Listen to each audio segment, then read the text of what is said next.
this is LK Priest, and it has been quite a busy weekend now for me.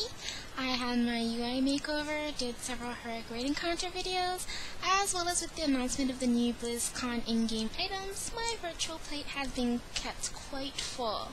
Also, it's almost the end of the month, so that means all you insane achievement grinders, it's time to gather up your decks and your miscellaneous item turn-ins and head down to the Dark Moon Fair, because it's only 2 months till Cataclysm comes out.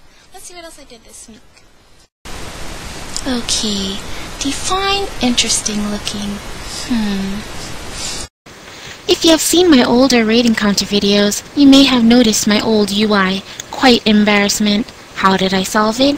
UI makeover, of course. So, I made a 2-part UI makeover video using various add-ons. I go over the basics of customizing your UI and how to configure them. This is a clip from my part 1 video where I show you KG panel basics. As you can see, it's quite a transformation from my nasty old UI. To the left of my map, I have Pitbull showing me information about myself, my target, and my target's target. Scrolling battle text gives me vital information at a glance, and my heal bot is out of the way. Plus, my UI is pretty in pink. Oh my god, that's so cute! Maybe I should order some tickets. This week they announced the in-game item for this year's BlizzCon. Deathy is a Murloc pet decked out like Deathwing. That isn't to say I would get BlizzCon tickets just for the pet. That's silly.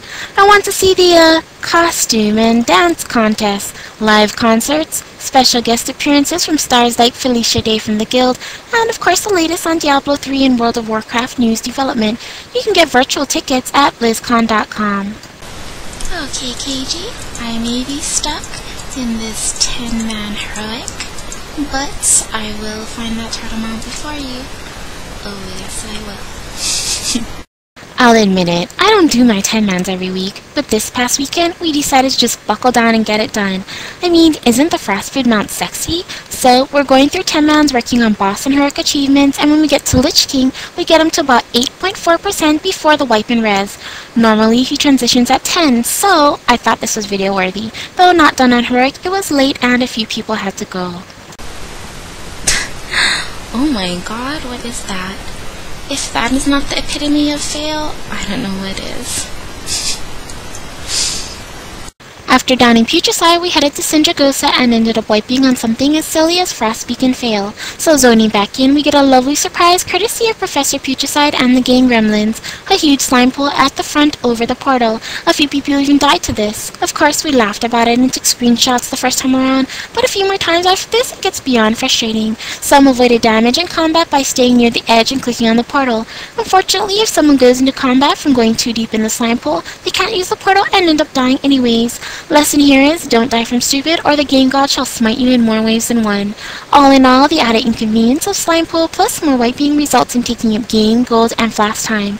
Best practice is to study the fights, be prepared, and ask senior raid members how things are done to avoid confusion. It happens to the best of us, and we all have to start somewhere, so don't be afraid to ask, they are here to help. Well, that's it for my weekly wrap-up. Though I didn't have much luck fishing up the turtle mount, maybe I'll have better luck this weekend catching real fish. Join me next week and hopefully I'll have more raid encounter videos for you. Otherwise, this is LK Priest saying thanks for watching and happy gaming.